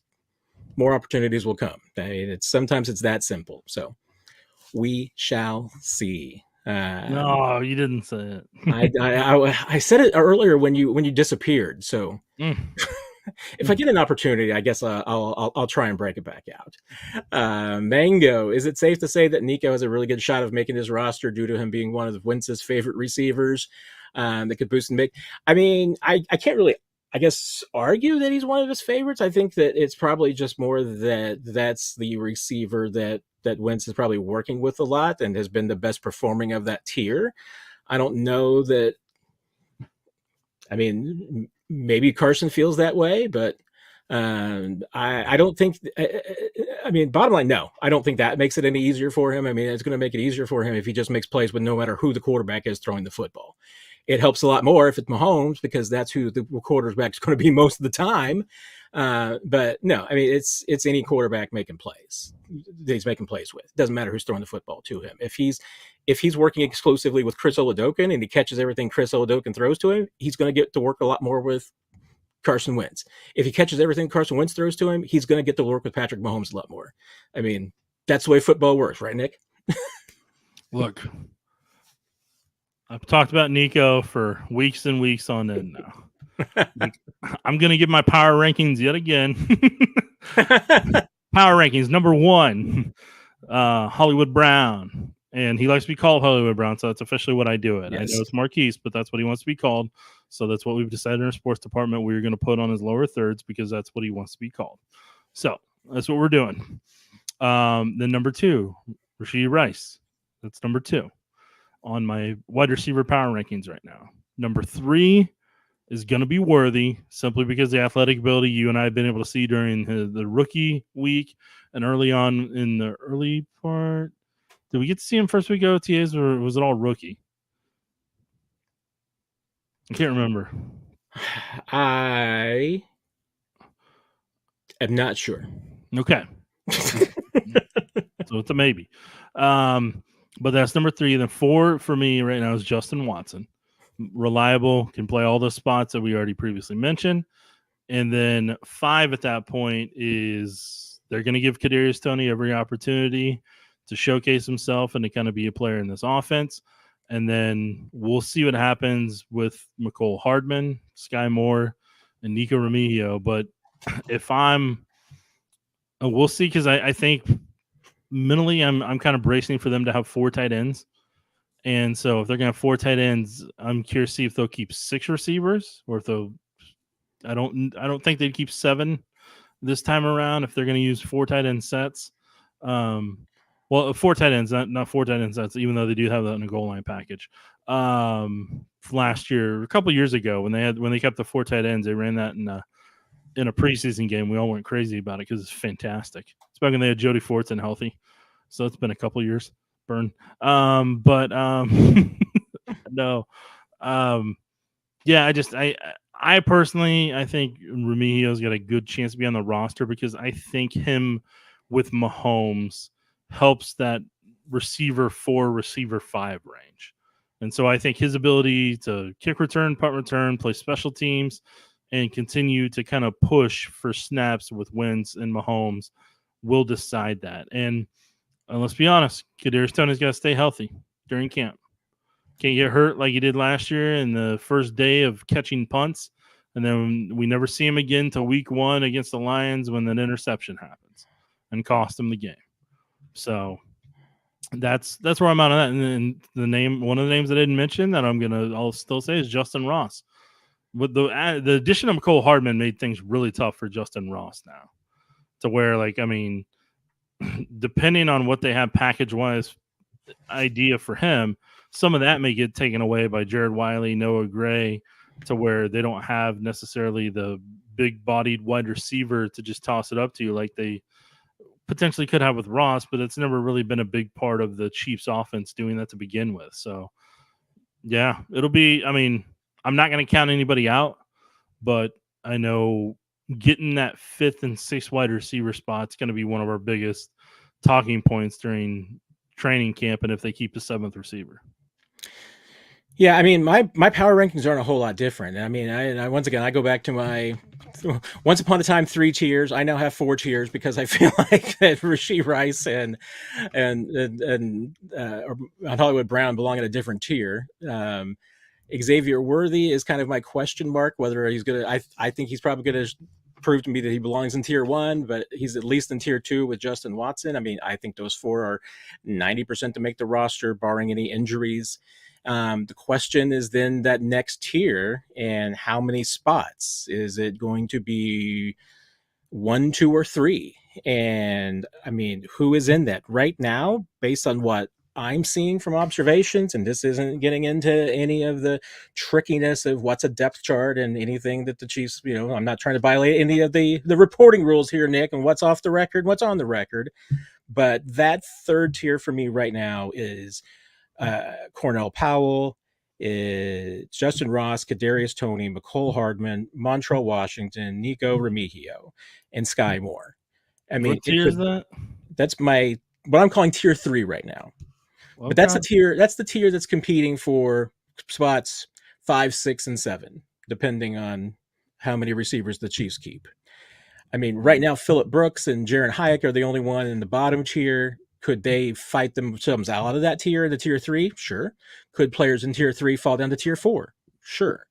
But hey, Mecole Hardman's going to be in the conversation because he's been around forever and he knows all 3 positions. He's very flexible. Montrell Washington seems to be a Dave Toub favorite. I mean, is he, going to be a practice squad guy maybe so that you've got him around for emergencies and special teams? Maybe, but who knows? I think it's a pretty wide group right now that's still competing for that group that behind the top 4. So, but once again, your mileage may vary, Nick. Yeah, there it is. There you go. Bobby with the super chat. Are you worried about Worthy's injury? I'll let you. I'll start with you, Nick. Are you worried about Worthy's injury? No. What's your threat level? 0. I have no. I don't care if he's. You can wear 0, Nick. No, thank you. I wore 71. That's my number. It'll always be my number. No, I'm not worried about it because, like I've said many a times on here and everywhere else, the Chiefs aren't about winning the battle. The Chiefs have, as an organization, it comes rant time now, Matt. Going to go into rant time. It's rant mode. What the Chiefs organization have graduated from just trying to make the playoffs, just trying to make an AFC championship, just hoping to get to a Super Bowl. That's what the fan base was all about when Andy Reid got here until 2019 when they did it. So Patrick Mahomes and everything that Andy Reid's done and Steve Spagnuolo have helped raise this franchise to a whole nother echelon that Clark Hunt always wanted to be, where he wanted to be seen as a stable, consistent franchise like the Steelers. That's what Clark Hunt, would say time and time again, is that's what he wanted. He wanted to be like the Steelers and at the time, potentially like the Patriots. Like, that's why he went and got Pioli, because they had that level of success. And so they tried that, didn't work out. They went and got Andy Reid, and Andy Reid's one of the longest tenured coaches other than Mike Tomlin and, probably John Harbaugh, in terms of like coaches that have been at the same spot for as long as all those guys have. So, I mean, what I'm saying is here, the Chiefs have to worry about the Januaries and Februaries. Like, so if you don't have Worthy for 3 weeks of OTAs, but he's there mentally getting the mental reps, learning from everybody, and as they say, he's incredibly smart and he's picking everything up, then you take him along slowly if you need to, because you really need him for November, December, January, February. You don't necessarily need him for August, September, October. Those aren't necessarily the times where you gotta have it, type of thing. So for Worthy, if you're worried about winning the war, not the battle, and the war is securing a home playoff game and doing well in the playoffs and getting to championship and winning a 3.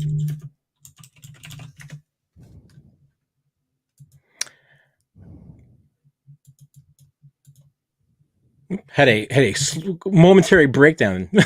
Hey, I gotta. If you need a second, man, we got a promo. No, had just a momentary internet glitch. We are back though. Yeah, I mean, my worry level is also, I mean, I guess 0.1.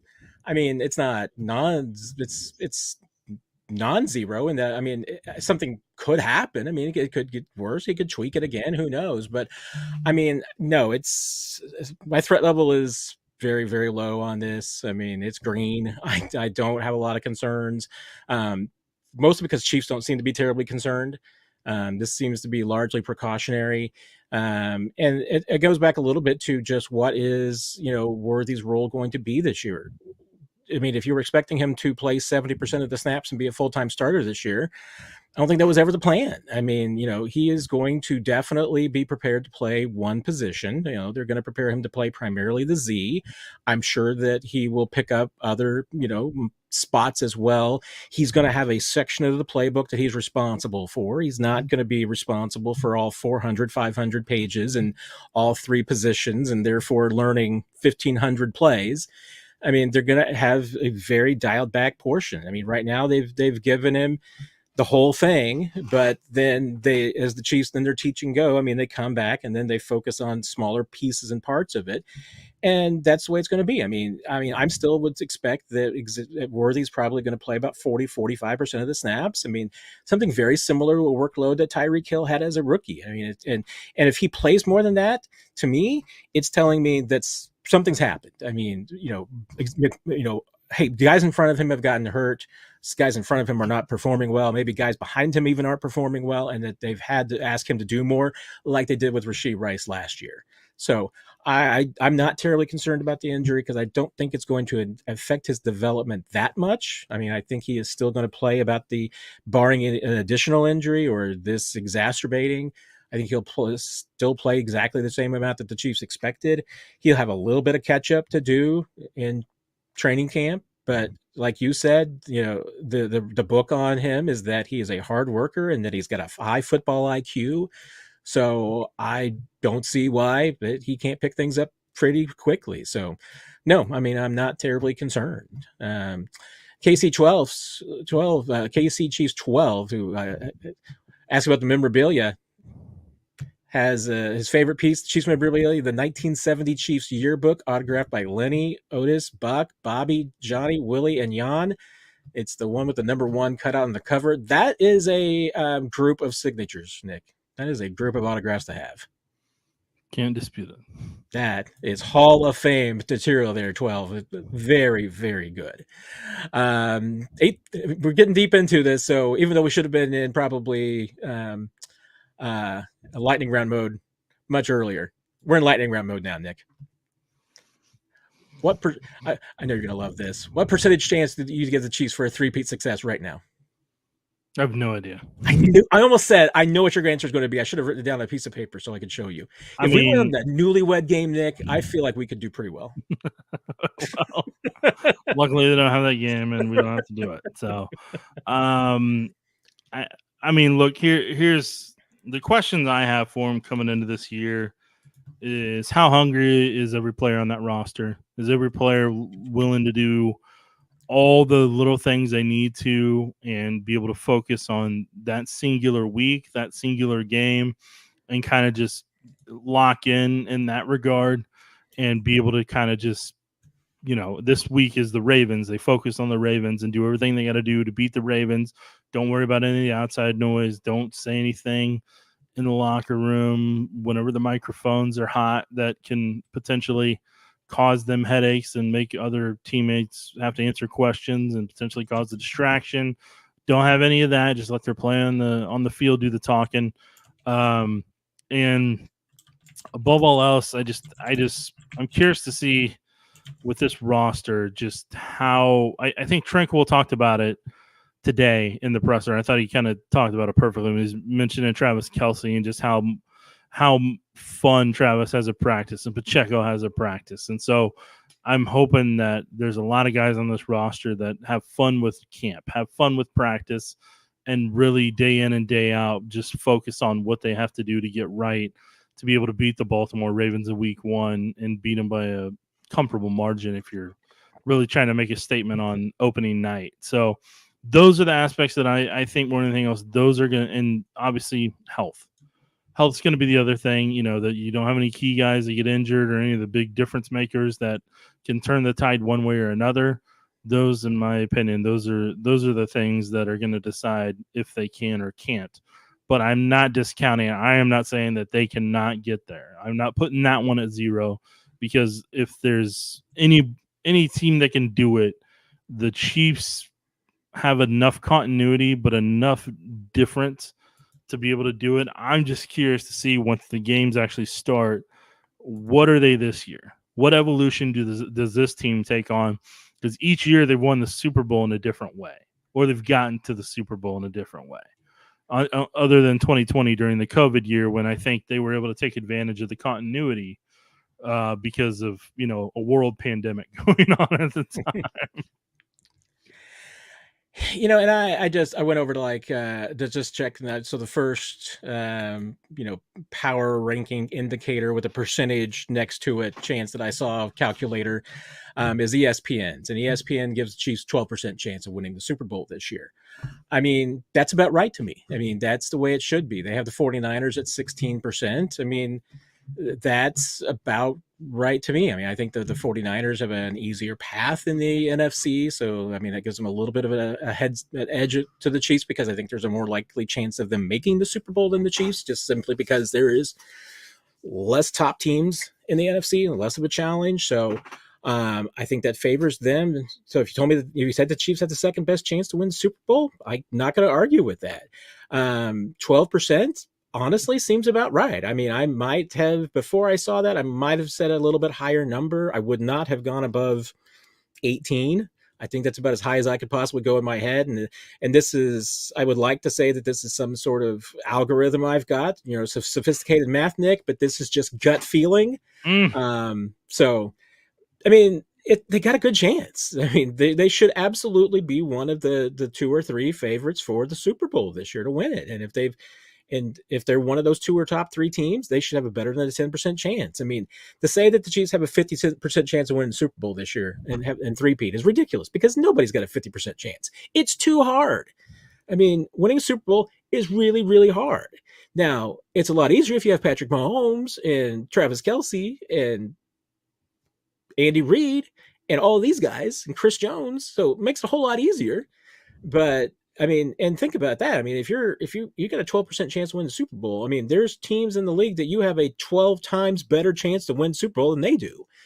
Because there's some teams that have 1% chance, and maybe less than that, to win the Super Bowl.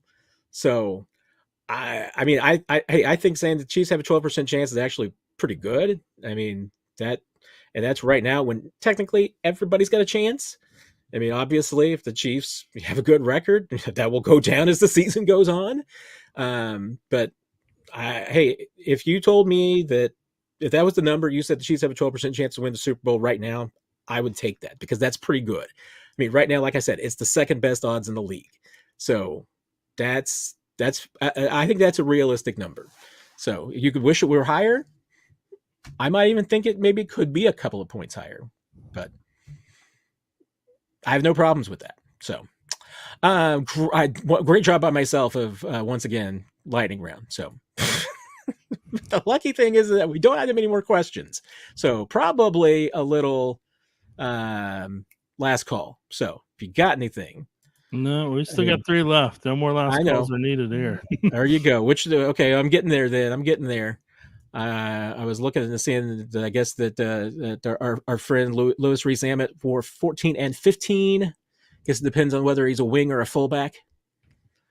What time I'm gonna go? Oh, we see that? What's the running depth chart look like? Yeah, I mean, like I think Pacheco's your 1, Clyde Edwards-Helaire is going to be your 2, and then right now your 3. I don't think anybody definitely knows, and nobody will till the bats come on. But I mean, of the running backs I've watched, I mean, Bailey is the one who intrigues me the most right now from TCU. But that we'll see what Ingram does when he's out there, because we haven't really got to watch a lot of him yet. You know, whenever they're actually running and have pads on and have to make contact and all that type of stuff. So, yeah, training camp's going to be really interesting. And you know what? In all honesty, the number 3 may not be on the roster yet. We don't know. So, you know, it'll be an interesting month for that July to August range. Yeah, I agree. Pacheco, Clyde. Yeah, I think it's difficult at this point. After that, I think Derrick Prince would be the early round leader, but there's a lot of people that are in contention and there's a long way to go. And I go back to how many running backs will they keep, especially if Lewis Rees-Zammit is one of them? Will they keep 4 if Lewis Rees-Zammit is one of them? Because I don't know if the Chiefs we got a long ways to go. It's the question is would he be ready and willing and able to play a full running back load if you needed him to in a single game? You know, your first 2 guys go down. Can you finish out the game with Lewis Rees-Zammit? Do you feel comfortable with that? I mean, I think that's going to be a little bit of the question mark. So I think, you know, whether Lewis Rees-Zammit makes the team will impact a little bit about who else makes the team. But I think it's wide open. You're right. I mean, and if the Chiefs want a fullback, they got Carson Steele's a fullback option. I mean, they could go a lot of different flavors. KC Chiefs 12, where would you rank the Chiefs dynasty in NFL history right now? Would it move to number 1 with a 3-peat? Well, yes, it would go to, they get a 3-peat, Nick. In 4 and 6 years. Nobody's touched that. Yeah, so like this is what's weird to say. Like they put themselves in rare air with back-to-back. But there's a reason nobody's ever done a 3-peat before. And if the Chiefs are the ones that do that, that's what punches a lot of players and coaches tickets to the Hall of Fame. Like that's what puts everybody over the top to where when they're in that room and they're having to give the Hall of Fame sales job to all the voters right there, the one mic drop that they would have at that is, hey, this player was on the 3-peat. This player was on a 3-peat, and this player was a part of 4 Super Bowl wins. Like that's the mic drop at that point. And that's all that they can say all their stats and everything and say this player was one of the players who helped them win the only 3-peat in NFL history at that time. So like that's the mic drop whenever they're having to do the sales job in the Hall of Fame room when they're voting down the road. Doesn't mean that those people would need it, but it doesn't hurt. And for somebody like Steve Spagnuolo that deserves to be in the Hall of Fame just simply by being a coordinator, that would be yet another thing that guy would have on his resume. Like super defensive coordinator for multiple Super Bowl winning defensive coordinator for multiple franchises. Then also, at that point wouldn't have 5 Super Bowl wins where he was the defensive coordinator. Like, I'm just saying, like, yes, it would help them. But I mean, right now you still got the Patriots that have done it over a long period of time. And you have to take into account that whole time that Brady and Belichick were together.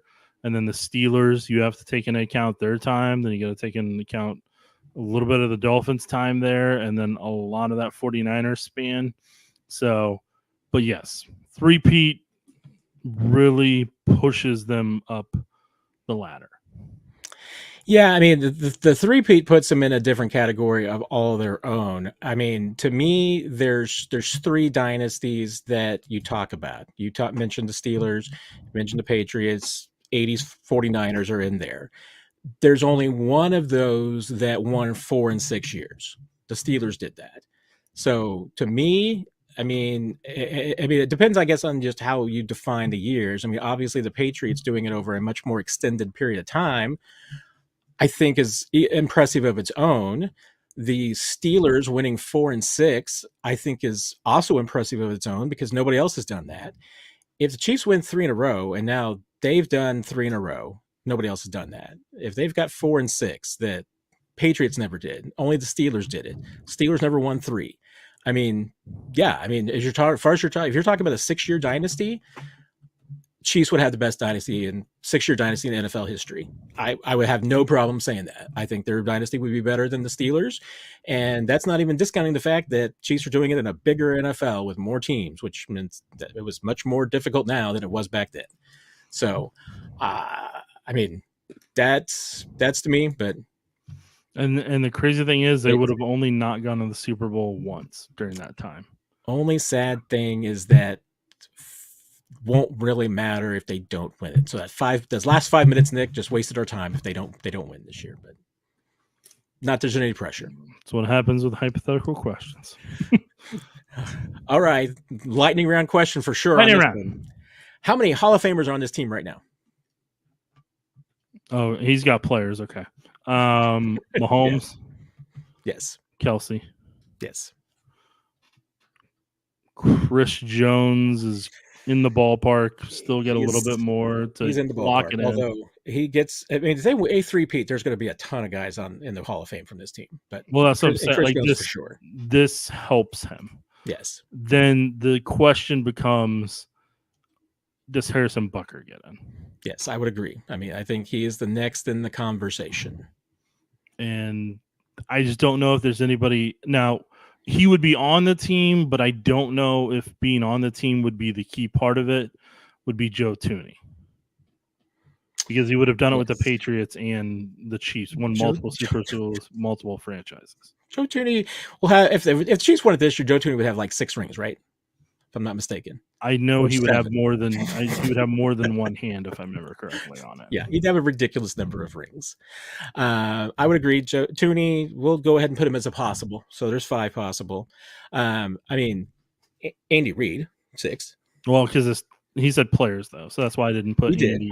I did. I guess you're correct. He did say players, although and then Brandon came in and said Andy and Spags. Spags is going to have the hardest case of anybody because if the Chiefs, especially if the Chiefs win another one, he's going to have the best resume of a coordinator of any coordinator in NFL history. I mean, if Spags doesn't go in the Hall of Fame, and I'm not saying he deserves it, but if he doesn't, then no coordinator belongs in the Hall of Fame. I mean, that would be my case. So I'm trying to think if there's anybody else. I mean, on this team, I mean, the problem is you just don't have anybody here long enough. That's the thing with free agency for sure. Because, I mean, that's the thing with Mahomes' contract.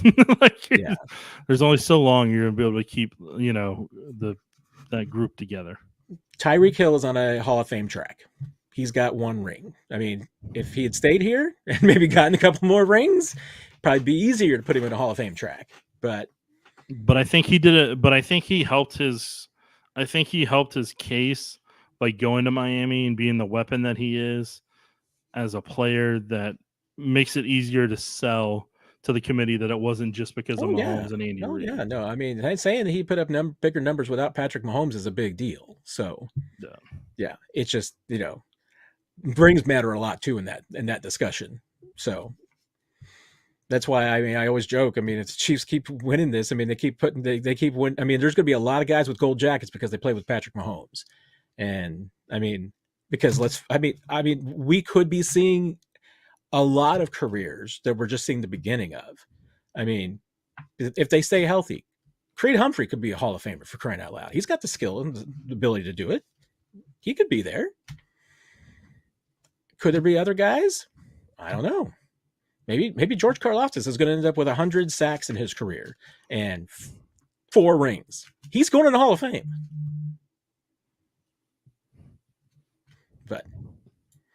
And we said possibly Butker. So there you go. Lightning round. All right. Was there one I missed? You said there was more. There was 3 more questions. Did I miss one, Nick? That's right. Yes, James. They are suicides in basketball. God, I hate. Oh man, I hated suicides. But as you can tell from me, I hated running in all forms. Let's see. I think no. You actually those were the last ones. You got through them. We did it. All right. Well, I apologize if there's anything I missed, but thank you everyone once again for joining us. It's been a fun ride. So, Matt, when will we be back?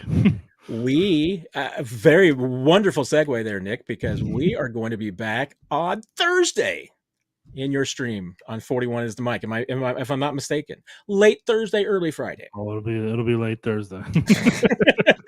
We know it'll be late Thursday because yeah, I guess the Chiefs have their video out now, even though, and once again, total Chiefs form. They got asked today at the press conference.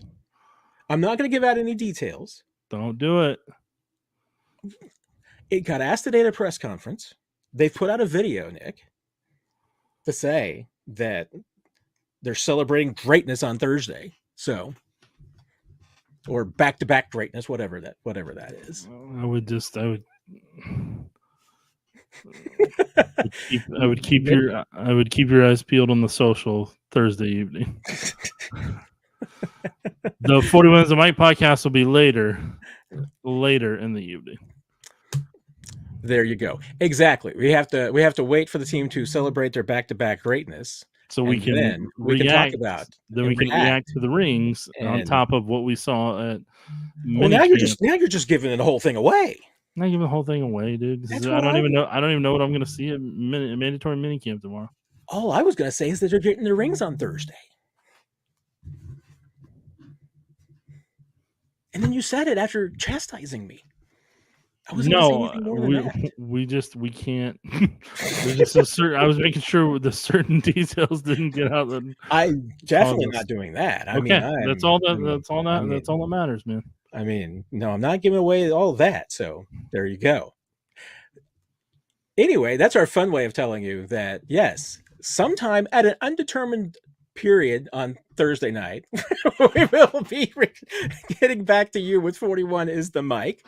So we will be able to react to at least one practice, because there's not really a practice on Thursday. The Chiefs have one more on Wednesday, full OTA practice, or mini camp practice, I should say.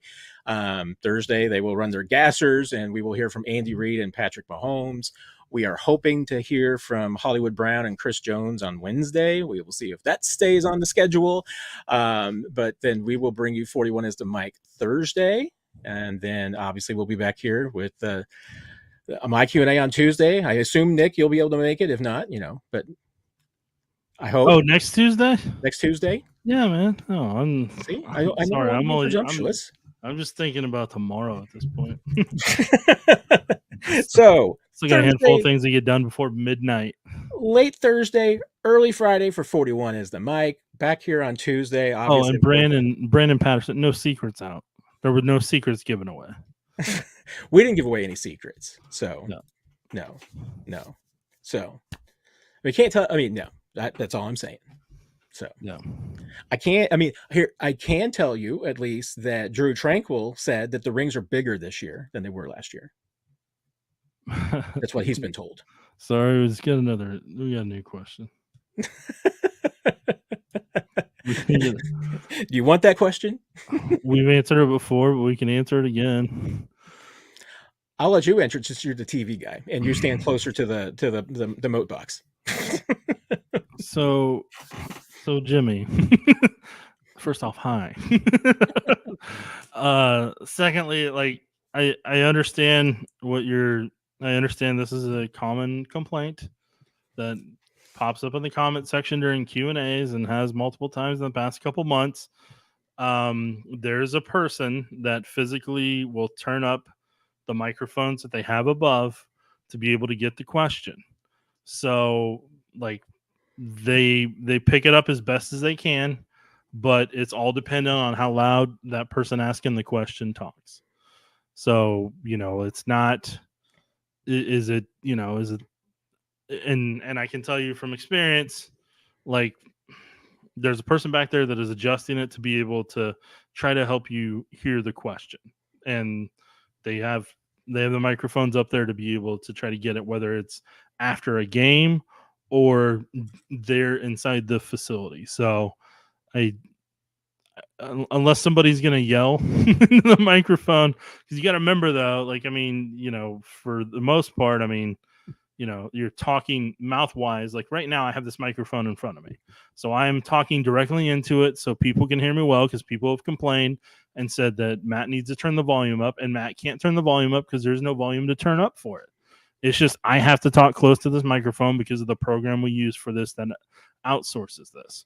So I'm literally almost eating the microphone just so it can sound good to whoever's streaming this. Now, the only other thing that I can honestly say is, I mean, it just depends on how some things get outputted, because I know, like there's just only so much you can do before it becomes overmodulated when turning the audio up, and then you would be complaining about why is coach overmodulated when he's talking, because because you're having to turn this knob up and down to be able to try to regulate so people can hear those questions and everything. So I understand people have their frustrations about it, but I mean, they're in my opinion, they do a good job even thinking of that and trying and attempting that so that people can fully enjoy the press conference as if they're there.